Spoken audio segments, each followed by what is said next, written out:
ಶ್ರೀ ಗುರು ಬಸವಲಿಂಗಾಯ ನಮಃ.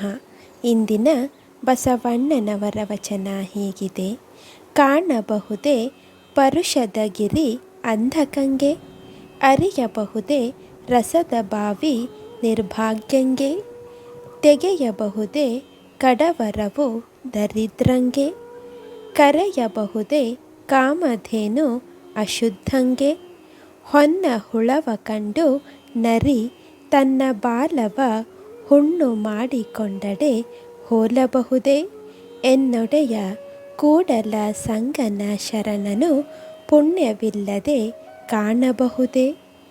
ಈ ವಚನದ ಸಾರ ಹೀಗಿದೆ: ಕುರುಡನಿಗೆ ಪರುಷದ ಗಿರಿಯು ಕಾಣದು, ಭಾಗ್ಯಹೀನನಿಗೆ ರಸದ ಬಾವಿ ದೊರೆಯದು, ದರಿದ್ರನಿಗೆ ಕಡವರ ಅಂದರೆ ಆಭರಣ ಕಾಣಿಸದು, ಹಾಗೆಯೇ ಅಪವಿತ್ರನಾದವನಿಗೆ ಕಾಮಧೇನು ಹಾಲು ಕರೆಯದು, ನರಿಯು ತನ್ನ ಬಾಲವನ್ನು ಹುಣ್ಣಾಗಿಸಿಕೊಂಡರೂ ಅದು ಹೊನ್ನ ಹುಳದಂತೆ ಕಾಣದು.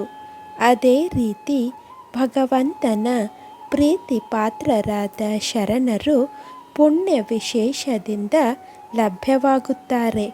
ಅದಕ್ಕಾಗಿ ಜ್ಞಾನದೃಷ್ಟಿ, ಕ್ರಿಯಾಶೀಲತೆ, ಮನದ ಪಾವಿತ್ರ್ಯ ಹಾಗೂ ಶ್ರದ್ಧಾಭಕ್ತಿಗಳು ಅತ್ಯವಶ್ಯವಾಗಿ ಇರಬೇಕು ಎಂಬ ಬಸವಣ್ಣನವರ ಭಾವ ಅವರ ಈ ವಚನದಲ್ಲಿ ವ್ಯಕ್ತವಾಗಿದೆ.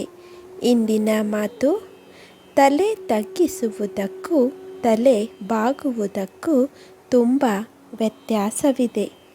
ತಲೆ ತಗ್ಗಿಸುವವನಲ್ಲಿ ತಪ್ಪಿದೆ ಎಂದರ್ಥ, ತಲೆ ಬಾಗುವವನಲ್ಲಿ ಸಂಸ್ಕಾರವಿದೆ ಎಂದರ್ಥ.